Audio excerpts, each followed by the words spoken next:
एक गांव में आटे की मिल बन रही थी। अजीत सिविल इंजीनियर था, वीरेंद्र उसका ठेकेदार था। वह दोनों मिलकर काम कर रहे थे। जब अजीत की नज़र एक लड़की पर गई जिसका नाम रवीना था। उसने रवीना से शादी कर ली। रवीना एक स्कूल में पढ़ाने जाती थी। एक दिन जब वह लौट रही थी तो उसे ख़ानदानी दुश्मनी के चलते हुए किडनैप कर लिया गया। वह काफ़ी समय से गायब थी और उसका कहीं भी कुछ अता पता नहीं था। एक दिन अचानक ही अजीत को एक कॉल आई। उसने जैसे ही कॉल उठाई, दूसरी तरफ से उसको रवीना की आवाज़ सुनाई दे रही थी। रवीना के साथ उसके ताया की भी आवाज़ आ रही थी। जो कुछ अजीत ने अपने कानों से सुना, उसके पैरों तले ज़मीन निकल गई, क्योंकि रवीना अब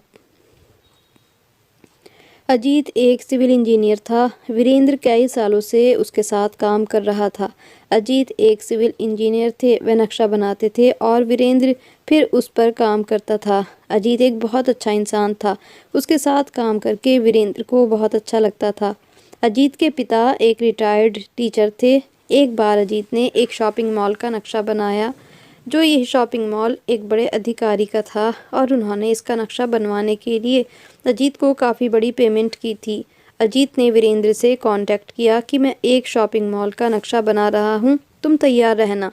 वीरेंद्र अपनी टीम को लेकर शॉपिंग मॉल के लिए ठेका लेने के लिए पहुँच गया, लेकिन फिर अचानक कुछ ऐसा हुआ जिसकी वजह से यह काम रुक गया, क्योंकि अजीत साहब ने खुद ही वीरेंद्र को मना किया था। हुआ कुछ ये था कि एक वकील अजीत से मिला। वकील ने अजीत से कहा, आपने इस बिल्डिंग का नक्शा बनाया जिस पर शॉपिंग मॉल बनने जा रहा है, लेकिन आप ये बात नहीं जानते कि अधिकारी ने यह किसकी ज़मीन पर कब्जा किया है। अजीत हैरान हुआ और वकील से पूछा कि इस बारे में मुझे कोई सच्चाई नहीं पता, आप मुझे बताइए। वकील ने सारी बात बताई और अजीत को बताया कि यह दो भाइयों की ज़मीनें हैं जिस पर अधिकारी ने कब्जा किया है। पहले तो साहब ने उसे यह ज़मीन खरीदने की कोशिश की, लेकिन वह बेचना नहीं चाहते थे। फिर उनकी ज़मीन पर नाजायज़ कब्ज़ा कर लिया और उसकी पेमेंट भी नहीं दी। वह बेचारे गांव के रहने वाले थे। वह मेरे पास आए थे क्योंकि मैं उनके पिता को जानता था। उन्होंने मुझे अपनी दर्द भरी कहानी सुनाई और बताया कि हमारी जमा पूंजी हमारे पिता की खरीदी हुई ज़मीन ही है, जो लगभग 2 करोड़ की थी, और एमपी साहब इस पर कब्ज़ा कर रहे हैं, बल्कि अब तो कब्ज़ा कर चुके हैं। मुझे ये सुनकर हैरानी हुई। उनके चेहरे से परेशानी दिख रही थी, क्योंकि वह जिस घर में रहते थे उसके अलावा उनकी यही प्रॉपर्टी थी। उनका इरादा था कि शादी के बाद वह इधर ही अपना मकान बना लेंगे और साथ में कुछ दुकानें भी बनाएंगे जो किराए पर होंगी। लेकिन एमपी साहब के जुल्म और ज़्यादती की वजह से अब उनका सपना चकनाचूर हो चुका था। वकील साहब ने उन दोनों भाइयों को तसल्ली दी और कहा कि मैं तुम्हारे हक तुम्हें दिलवा कर रहूँगा। वकील ने कहा, अदालत का दरवाज़ा खटखटाऊंगा, तुम्हें परेशान होने की कोई ज़रूरत नहीं। एमपी साहब की तरफ से भी वकील को डराया गया, धमकाया गया, लेकिन वह किसी तरह उनकी धमकियों में नहीं आया। लेकिन वह नहीं जानता था कि उसने वकील से भी बड़ा वकील किया हुआ है और जज भी उन्हीं के साथ मिला हुआ था, और इसीलिए वह केस हार गया और उन बच्चों को उनका हक नहीं मिल पाया। इसीलिए मैं आपसे यही कहता हूँ कि आप इस शॉपिंग मॉल का नक्शा एमपी के हवाले मत कीजिए। ये इंसान जालिम है, कब्ज़ा माफिया है। इससे पहले भी कई प्लॉटों पर कब्ज़ा कर चुका है और इसकी ज़िंदगी ऐसे ही गुजर रही है, नाजायज़ कब्ज़ा करके। इसने काफ़ी सारे माल इकट्ठा किया हुआ है। हालांकि अपने जवान बेटे की मौत देख चुका है, लेकिन इसके बाद भी ये अपनी हठ धर्मी और जुल्म से रुकता ही नहीं। अजीत ने जब यह सुना तो वकील से वादा किया, मैंने जो पैसे एमपी के लिए हैं वे उसे वापस कर दूंगा और यह नक्शा फाड़ डालूंगा। फिर उसने अपने वादे को निभाया। वह जो नक्शा लगभग 4-5 लाख रुपए की कीमत का था, उसको आग लगा दी और इस तरह ये प्रोजेक्ट रुक गया। वीरेंद्र भी ऐसी इमारत की बुनियाद नहीं रखना चाहता था जिस पर किसी का हक दब कर रह जाए। इस घटना के बाद वीरेंद्र की नज़र में अजीत की इज्जत और ज़्यादा बढ़ गई थी। इससे पहले भी वीरेंद्र अजीत की बहुत इज्जत करता था। एक दिन अजीत साहब ने वीरेंद्र को फ़ोन करके बुलाया कि एक गांव में आटे की मिल बनने जा रही है। इस आटे की मिल का नक्शा मैं बनाने जा रहा हूँ और इस पर फिर तुम्हें काम करना है। नक्शा बनकर तैयार हुआ तो अजीत ने वीरेंद्र को वह नक्शा दिया। वीरेंद्र उस जगह पर गया। यह सड़क के किनारे पर थी। अब मिल बनने की वजह से गांव के वासी काफ़ी खुश थे। मिल मालिक की तरफ से यह भी कहा गया था कि आधी कीमत पर आटा गांव के गरीब लोगों को दिया जाएगा और कुछ ऐसे परिवारों को मुफ्त आटे की बोरियां भी दी जाएंगी जो बहुत ही ज़्यादा गरीब हैं। मिल बनने का काम शुरू हो चुका था और मिल की कुछ ही दूरी पर एक प्राइवेट स्कूल भी था, जो कि पहले एक सरकारी स्कूल होता था। इधर ही अजीत ने पहली बार रवीना को देखा था। अजीत को वह काफ़ी सुलझी हुई लड़की लगी थी। अजीत रवीना के बारे में जानना चाहता था, उसके परिवार के बारे में, वह कहाँ रहती है, लेकिन किसी गांव वाले से ही इस बारे में पता किया जा सकता था। अजीत वीरेंद्र से बार बार यही कह रहा था कि मैं इस लड़की के बारे में जानना चाहता हूँ, लेकिन वीरेंद्र ने अजीत से कहा कि साहब, ये हमारे शहर की जगह नहीं। यहाँ तो अगर किसी लड़की से बात करने की कोशिश की जाए या पीछा करने की, तो लोग सोचते बाद में हैं, मारते पहले हैं, और यह काम काफ़ी ख़तरनाक है। वीरेंद्र ने इस मामले में अजीत से माफ़ी मांगी और अजीत ने भी वीरेंद्र से कोई ज़िद नहीं की, लेकिन वीरेंद्र उसकी आंखों को पढ़ सकता था। वह रवीना के बारे में बहुत ज़्यादा गंभीर था। वीरेंद्र ने अजीत की मदद करने का फ़ैसला किया। वीरेंद्र जानता था कि यह काम इतना आसान नहीं। इस गांव में तो वीरेंद्र भी किसी को नहीं जानता था, लेकिन अब अजीत की इस मुश्किल में उसका साथ तो देना ही था। मिल के सामने एक रेडी वाला गुजरता था तो वीरेंद्र ने उससे दोस्ती की। 10-15 दिन के बाद उसकी दोस्ती काफ़ी गहरी हो गई और फिर उसके बाद वीरेंद्र ने रेडी वाले से पूछा कि इस स्कूल में एक लड़की पढ़ाती है जिसका नाम रवीना है, उसका घर कहाँ है और उसके बारे में मुझे बताओ। यह सुनकर रेडी वाले को गुस्सा आया और उसने सीधा वीरेंद्र का कॉलर पकड़ लिया। फिर वीरेंद्र उससे कहने लगा, आवाज़ नीची करो और मेरा कॉलर छोड़ो। मैं अपने लिए नहीं बोल रहा, ना ही मेरे इरादे पर शक करो। मेरे साहब जी हैं, सिविल इंजीनियर हैं, एक अच्छे ख़ानदान के हैं, वह उनके बारे में जानना चाहते हैं। अगर उस लड़की की शादी नहीं हुई तो मेरे साहब उससे शादी करना चाहते हैं। रेडी वाले ने जब ये सुना तो खुश हुआ और कहने लगा, ये तो बहुत अच्छी बात है। ये हमारे गांव के चौधरी की बेटी है। चौधरी प्रताप भी अपनी बेटी के रिश्ते के लिए बहुत परेशान है, क्योंकि इस गांव में रवीना के मेल का कोई लड़का ही नहीं मिल रहा।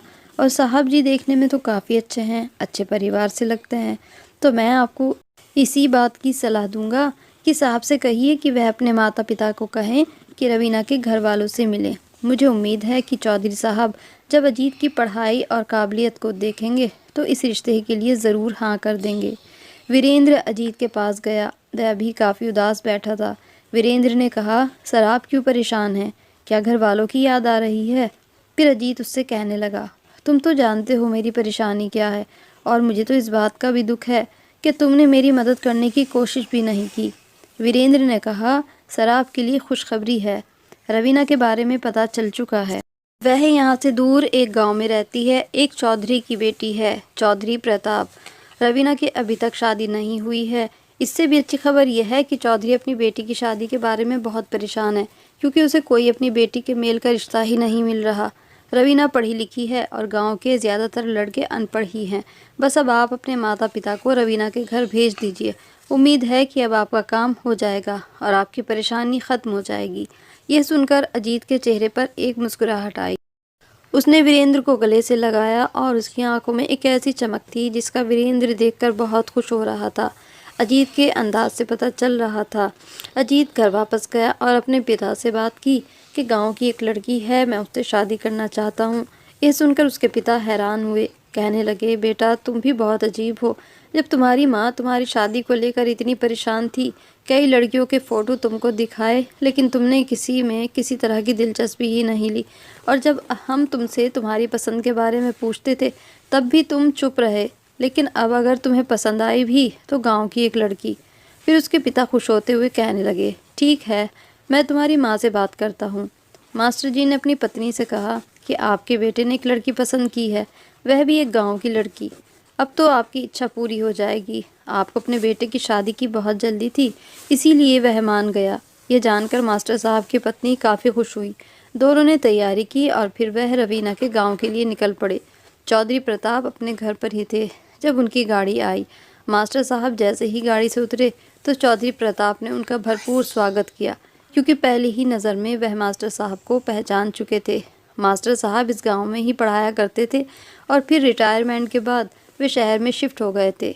चौधरी को ये जानकर बहुत खुशी हुई कि अजीत मास्टर साहब का ही बेटा है।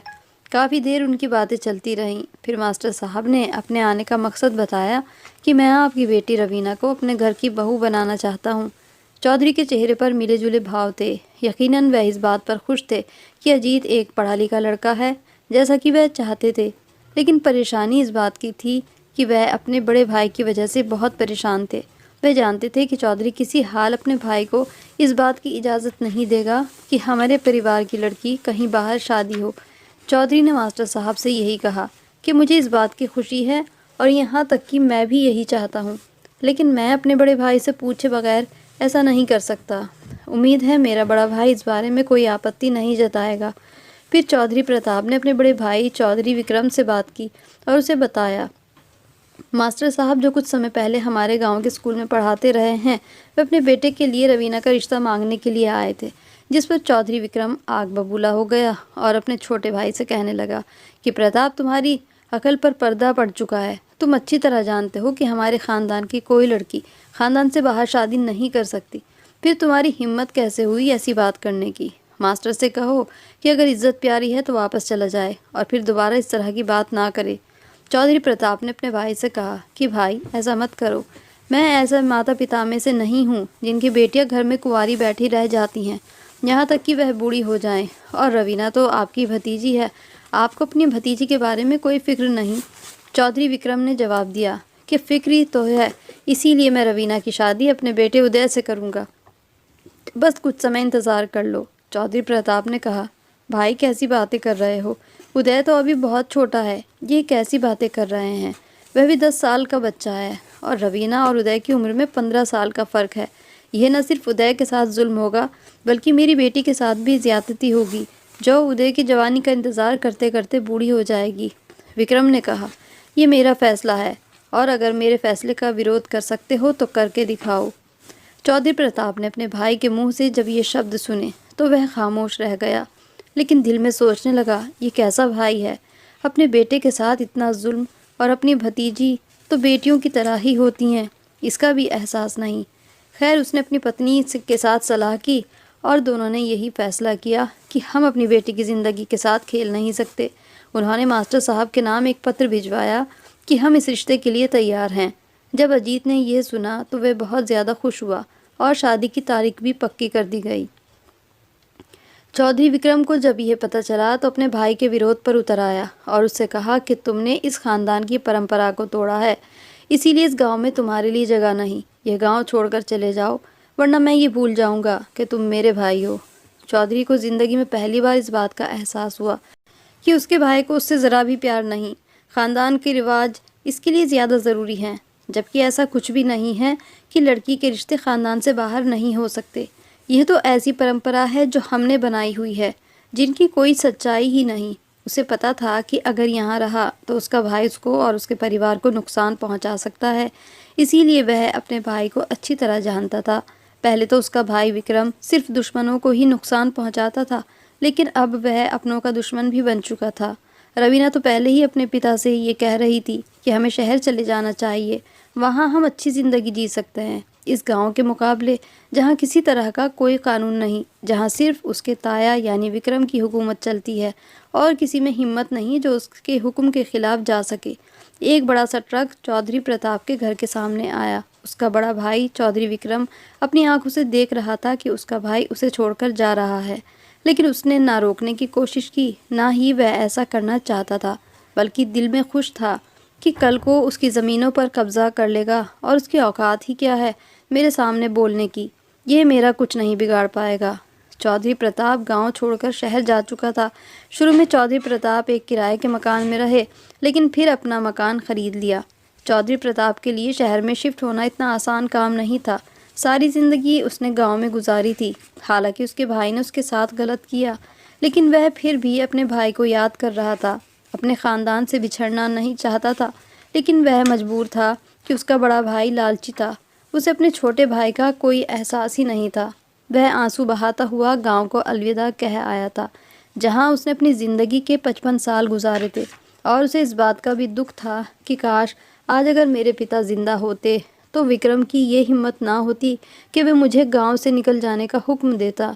लेकिन मैं तो विक्रम भाई को अपना ज़िम्मेदार बना बैठा था। पिता की जगह उसे अहमियत दी, क्योंकि पिता के गुजर जाने के बाद विक्रम भाई की सलाह के बगैर कोई काम ही नहीं किया। लेकिन यह मेरी बेटी की ज़िंदगी का सवाल था। मैं अपनी बेटी के बारे में सौदेबाजी नहीं कर सकता था। अजीत की रवीना से शादी हुई। रवीना अपनी ससुराल चली गई। मास्टर साहब भी बहुत खुश थे। बहू के रूप में उन्हें अपनी बेटी मिल गई थी। रवीना बहुत अच्छी लड़की थी, सास और ससुर का बहुत ख्याल रखती और अजीत का भी बहुत ख्याल रखती। ना उससे ज़्यादा फरमाइशें करती। बस उसने अजीत से ये ज़रूर कहा था कि मैं पढ़ाना चाहती हूँ, अगर आप इजाज़त दें तो शहर में भी कोई भी प्राइवेट स्कूल ज्वाइन कर लूँ। और अजीत ने उसे खुशी से कहा, अगर तुम पढ़ाना चाहती हो तो मैं तुम्हारे रास्ते में नहीं आऊँगा, तुम अपना शौक़ पूरा कर सकती हो। जब चौधरी विक्रम को इस बात का पता चला कि उसकी भतीजी रवीना की शादी हो गई है तो वह आग में जलने लगा। ये वही काम था जो वह हरगिज़ नहीं चाहता था और उसकी मर्ज़ी के ख़िलाफ़ यह शादी हुई थी। उसकी अब वह खुलकर अपने भाई के विरोध के लिए सामने आ गया था। चौधरी विक्रम की पत्नी उसे बार बार मना करती रही कि तुम अपने भाई के साथ ठीक नहीं कर रहे, उसे इस गांव से निकाल दिया। अब जब वह अपनी ज़िंदगी गुजार रहे हैं, उनकी बेटी है, उनकी अपनी मर्ज़ी है कि वह अपनी बेटी की शादी जहाँ भी करें, लेकिन अभी तुम उनका पीछा नहीं छोड़ रहा है, उसकी बेटी के पीछे पड़े हुए हो। आखिर तुम करना क्या चाहते हो, तुम्हारे दिल में क्या चल रहा है और तुम कौन सी योजनाएं बना रहे हो। उसने अपनी पत्नी को डांट कर कहा, दोबारा मेरे सामने ज़बान चलाने की कोशिश मत करना, तुम बहुत ज़्यादा बेवकूफ़ हो, कुछ नहीं जानती। रवीना उसकी इकलौती औलाद थी और उनके गुजर जाने के बाद सारी जायदाद की मालकिन रवीना थी। अब तो सारी जायदाद का मालिक वह मास्टर का बेटा बन जाएगा और उसकी औलाद मज़े करेगी। अब ज़रा सोचो तो, मैं 200 एकड़ मास्टर के बेटे को कैसे दे सकता हूँ। मैं अपने पिता की जायदाद को बढ़ता हुआ नहीं देख सकता। मैंने तो उसे ऐसे ही कहा था कि गांव छोड़कर चले जाओ, क्योंकि मुझे इस बात का यकीन था कि वह कभी भी अपना गांव नहीं छोड़ेगा। लेकिन वह तो अपनी बेटी और उसकी शादी में इतना गंभीर हो चुका था कि उसकी खातिर गांव छोड़कर चला गया। लेकिन अब मुझे रवीना के बारे में कुछ करना पड़ेगा। मैं हर हाल में इस शादी को नाकाम बनाना चाहता हूँ। पत्नी ने हैरान होकर कहा कि आप क्या करेंगे, जिस पर चौधरी ने शैतानी मुस्कुराहट के साथ पत्नी को देखते हुए कहा, मैं तुम्हें कुछ नहीं बता सकता, बस जब काम हो जाएगा तब तुम्हें खुद ही पता चल जाएगा। रवीना स्कूल से पढ़ाकर वापस आ रही थी तो एक गाड़ी उसके सामने आई। कुछ लोगों ने रवीना को ज़बरदस्ती गाड़ी में डाला और फिर वहाँ से चले गए। ये चौधरी विक्रम के आदमी थे। चौधरी विक्रम ने सख्ती से कहा, ये मेरी भतीजी है, इसको छूने की कोशिश मत करना, वरना तुम्हारी गर्दन उड़ाकर रख दूंगा। बस उसे एक रात के लिए कमरे में बंद करना है और सुबह घर छोड़कर वापस जाना। अगर उसके बाद अजीत ने उसे कबूल कर लिया तो फिर तो मैं कुछ नहीं कर पाऊँगा, लेकिन इस बात का मुझे पूरा यकीन है कि एक रात घर से बाहर रहने वाली औरत, और वह भी गैर मर्दों के बीच, अजीत उसे कबूल नहीं करेगा। इस बात का मुझे काफ़ी हद तक यकीन है। अजीत कभी पुलिस स्टेशन जाता तो कभी वह इधर उधर। मास्टर भी काफ़ी परेशान थे, लेकिन अजीत ज़्यादा परेशान था। चौधरी प्रताप अपने भाई को फ़ोन किया और कहा कि भाई, अगर ये आपने हरकत की है तो आप पर लानत हो। विक्रम अपने भाई से बोला, मैं इतना गिरा हुआ नहीं हूँ कि अपनी भतीजी अगवा करवाऊँ। यकीन मानो ये मैंने नहीं किया, बल्कि किसी और का ही काम है। खैर, वह रात गुजर गई। फिर सुबह ही चौधरी विक्रम के लोगों ने रवीना को घर के दरवाजे पर बेहोशी की हालत में फेंक दिया। अजीत ने अपनी पत्नी को संभाला, वह काफ़ी डरी हुई थी। चौधरी विक्रम अपने मकसद में कामयाब हो चुका था, क्योंकि अब अजीत अपनी पत्नी रवीना से बददिल हो चुका था। हालांकि चौधरी के नौकरों ने उसे छुआ तक नहीं था, लेकिन उसके बाद भी अजीत के दिल में कई ख्याल आ रहे थे। वह अक्सर रवीना से बात नहीं करता था, अक्सर घर से बाहर रहने लगा था और आधी रात को वापस आता और सुबह ही घर से निकल जाता। अजीत का यह बर्ताव रवीना पर बहुत भारी गुजरा। उसे बहुत ज़्यादा दुख हुआ कि उसके पति ने प्यार मोहब्बत के इतने बड़े दावे किए थे, लेकिन वह अपने दावे में कामयाब नहीं हो सका। कभी कभी उसके दिल में ये बात आती थी कि वह अपने पति से बात करे और उससे कहे कि आप जो समझ रहे हैं ऐसा बिल्कुल नहीं, लेकिन वह चुप हो जाती। यह सोचकर कि अब अजीत मुझसे बददिल हो चुका है, यह तो मेरी सूरत भी नहीं देखना चाहता। जब कई महीने इसी तरह गुजर गए, अजीत ने रवीना से बात नहीं की, ना ही उसकी तरफ देखा, तो रवीना बिल्कुल अपने पति के बर्ताव से मायूस हो चुकी थी। वह चुपचाप घर से चली गई, लेकिन अपने मायके भी नहीं गई थी। वह चुपचाप एक आश्रम में चली गई और बाकी की ज़िंदगी वहीं गुजारने लगी। यही सोचकर मायके नहीं आई कि जब उसके पिता को यह बात पता चलेगी कि अजीत अब उससे नफ़रत करता है तो उनको भी तकलीफ़ होगी और कहीं उसके माता पिता उसे ही बोझ ना समझें। अजीत यह समझता रहा कि रवीना अपने मायके चली गई है। चलो अच्छा हुआ, क्योंकि वह अब दूसरी शादी की योजना बना रहा था। उसे एक लड़की भी पसंद आ गई थी जिससे वह शादी करना चाहता था। ये उसकी क्लास फेलो थी जिसका नाम प्रीति था। जबकि चौधरी प्रताप यही समझते रहे कि उसकी बेटी अपने घर में है, अजीत के साथ खुश है। लगभग 2 महीने बाद जब चौधरी प्रताप और उसकी पत्नी अपनी बेटी से मिलने आए तो पता चला कि वह तो घर में नहीं है। अजीत से पूछा कि मेरी बेटी कहाँ है, तो वह यही कह रहा था कि कुछ महीने पहले तो वह आपके यहाँ पर गई थी। चौधरी प्रताप अपनी बेटी के लिए परेशान थे, लेकिन अजीत को कोई फ़र्क नहीं पड़ रहा था। वह तो पहले ही अपनी पत्नी को दिल से निकाल चुका था, सिर्फ इसलिए कि वह एक रात घर से बाहर गैर अजनबी लोगों में कैसे रही। उन्होंने ज़रूर मेरी पत्नी को दागदार किया, जो अजीत की सोच थी, जिसकी वजह से वह अपनी पत्नी से दूर हो गया, नफ़रत करने लगा। हालांकि इसमें रवीना की कोई गलती नहीं थी। चौधरी प्रताप और उसकी पत्नी का दुख के मारे बुरा हाल था। उन्होंने हर जगह अपनी बेटी को ढूंढने की कोशिश की, पर उसका कहीं कोई नामो निशान नहीं मिला था। फिर यूं ही कई महीने गुजरे और एक दिन चौधरी विक्रम के सामने एक लड़की खड़ी थी। वह कोई और नहीं, उसकी अपनी भतीजी रवीना ही थी। रवीना अपने ताया के पैरों में गिर गई और उनसे रो रो कर उनके घर में रहने की भीख मांगने लगी। विक्रम समझ नहीं पा रहा था कि वह अपने पिता के घर ना जाकर उसके घर क्यों आई है, लेकिन वह तो लालच में अंधा हो चुका था। वह खुशी से मुस्कुराया। उसने रवीना को उठाया और अपने साथ घर ले गया। विक्रम सोच रहा था कि अब तो सारी दौलत चलकर खुद उसके कदमों में आ गिरी है। बात जब रवीना के पिता को पता चली, तब वह दोनों पति पत्नी दौड़े चले आए अपनी बेटी से मिलने के लिए, लेकिन रवीना उनके साथ जाने के लिए तैयार नहीं थी। उसके पिता भी हैरान थे कि न जाने उनकी बेटी उनके साथ क्यों नहीं रहना चाहती। वह मायूस चेहरा लिए अपने घर लौट गए। बीच बीच में अपने भाई से अपनी बेटी के बारे में पता करते रहते थे। रवीना अपने ताया विक्रम के घर में बहुत खुशी से रह रही थी। उसने बिल्कुल उसी तरह घर को संभाल लिया था जैसे कि उसके लिए वह उसका अपना घर हो। उसने पूरी तरह विक्रम का दिल जीत लिया था। बात यहीं तक नहीं थी, उसने अपने ताया विक्रम से साफ शब्दों में कह दिया था, आप मुझे इस घर से कभी भी नहीं निकालेंगे। बदले में जो ज़मीन मेरे नाम पर है वह भी चाहे आप ही रख लीजिए। मुझे इस दौलत का क्या करना है जब मेरा घर ही उजड़ गया। यह तो रवीना ने विक्रम के दिल की बात कह दी थी। विक्रम बिल्कुल बेफिक्र था। आजकल तो वह हवाओं में उड़ रहा था। रवीना क्योंकि पढ़ी लिखी थी, इसीलिए विक्रम काफ़ी सारे और कागजी काम भी रवीना से कराने लगा था। एक दिन जब विक्रम बाहर से आया तो जो कुछ उसने देखा उसकी आंखें फटी की फटी रह गईं। रवीना एक चारपाई पर बैठी थी। उसके हाथ में विक्रम की सारी ज़मीनों के कागज़ थे। उसने चिल्लाकर अपने ताया विक्रम से कहा कि वहीं रुक जाइए। अगर आप चाहते हैं कि आपका पाई बराबर भी नुकसान ना हो तो आपको अपने मुंह से हर एक बात सच कहनी होगी, नहीं तो मैं ये कागज़ जलाकर राख कर दूंगी। उसके दूसरे हाथ में लाइटर जला हुआ पकड़ा हुआ था। ये सारे कागज़ सारी ज़मीनों के थे। यह देखकर विक्रम घबरा गया। वह नासमझी में कहने लगा, कौन सी सच्चाई रवीना? रवीना बोली, उसी रात की सच्चाई जब तुमने मुझे अपने आदमियों से उठवाया था। मैंने तुम्हारे आदमियों की बात करते सुन ली थी और मुझे पता चल गया था ये काम तुम्हारा ही है। हालांकि वह चालाक था, उस समय भी चालाकी खेलनी चाहिए, लेकिन रवीना भी पढ़ी लिखी और समझदार थी। उसने एक पेपर का कोना जलाना शुरू किया।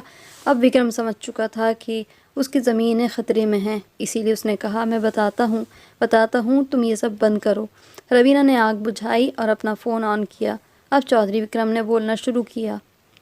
रवीना ने उससे कहा कि बताओ, तुमने मेरे साथ ऐसा क्यों किया? मेरा घर क्यों उजाड़ा? विक्रम ने सारी सच्चाई बता दी और ये भी कहा कि उस रात रवीना को एक कमरे में बंद किया हुआ था और उसके साथ कोई और नहीं था। वह कमरे में अकेली थी और सुबह विक्रम के कहने पर ही लोग उसे बेहोश करके उसके घर की दहलीज पर छोड़ आए थे। फ़ोन की दूसरी तरफ अजीत था। यह सारी सच्चाई सुनकर उसके पैरों तले ज़मीन निकल चुकी थी। कुछ ही घंटे बाद अजीत रवीना के सामने हाजिर हो चुका था और एक बार फिर रवीना ने विक्रम से ये सारी सच्चाई अजीत के सामने उगलवा दी थी। अजीत रवीना के पैरों में गिर गया, उसे माफ़िया मांगने लगा, लेकिन रवीना ने कहा कि मैं तुम्हें तो माफ़ कर सकती हूँ, लेकिन तुम्हारी सोच को कैसे माफ़ करूँ? तुम और मैं तो एक आम इंसान है। हमारे समाज में तो सीता माँ को भी अपनी अग्नि परीक्षा देनी पड़ी थी। तुमने अपनी सोच के हिसाब से काम किया, एक बार मुझ पर भरोसा भी नहीं किया। मैं अंदर ही अंदर घुटती रही थी। आज सच्चाई तुम्हारे सामने आ गई है और तुम्हारी सच्चाई मेरे सामने आ चुकी थी कि तुम एक बुज़दिल मर्द हो। औरत जब अपनी ज़िद पर उतर आती है तो न जाने कितने बड़े बड़े चौधरियों की चौखट हिलाकर रख देती है। वह एक बात को अजीत से बड़ी आराम से कह रही थी। मुझे तुम्हारे सामने सफाई देने की कोई ज़रूरत नहीं थी, पर मैं चाहती थी कि तुम्हें अपनी सोच पर शर्मिंदगी ज़रूर हो, इसीलिए मैंने ये सब कुछ किया। और वैसे भी मुझे अपने ताया विक्रम के सर से दौलत का भूत भी उतारना था। ये कहते ही रवीना ने सारी ज़मीनों के कागज़ों में आग लगा दी थी जो कि उसके ताया विक्रम के नाम पर थे, और अपनी ज़मीनों को उसने सारे करीबों में बांट दिया था जिस पर वह खेती कर सके। यही नहीं, उसने मामले को अदालत तक पहुंचाया कि यह सारी ज़मीन वह गरीबों को दे चुकी है। अब इस पर ना उसके ताया का, ना उसके पिता का और ना खुद उसका कोई हक है। इसीलिए अगर कभी उसको या गांव के किसी भी सदस्य को कोई नुकसान पहुंचता है तो इसके ज़िम्मेदार उसके ताया ही होंगे। ज़मीन का थोड़ा बहुत हिस्सा उसने अपने ताया के नाम भी किया था जिससे वह अपना गुज़र बसर कर सके। वह पढ़ी लिखी थी, उसने गांव में अपना स्कूल खोला और अपने माता पिता को भी वहीं पर वापस बुला लिया और अपने पुराने घर में रहने लगे। इस घटना के बाद उसके ताया के हाथ कट चुके थे और अब गांव में उसकी हुकूमत भी ख़त्म हो चुकी थी क्योंकि गांव का कोई भी वासी अब गरीब नहीं रहा था। अजीत ने उसे वापस ले जाने की बहुत कोशिश की लेकिन उसने जाने से साफ इनकार कर दिया था और अपने माता पिता की सेवा करने लगी थी। गांव के लोगों ने उसे गांव की प्रधान बना लिया था और कोई काम उससे पूछे बगैर नहीं करते थे। उसने पूरी मेहनत और लगन के साथ उस गांव की सेवा की।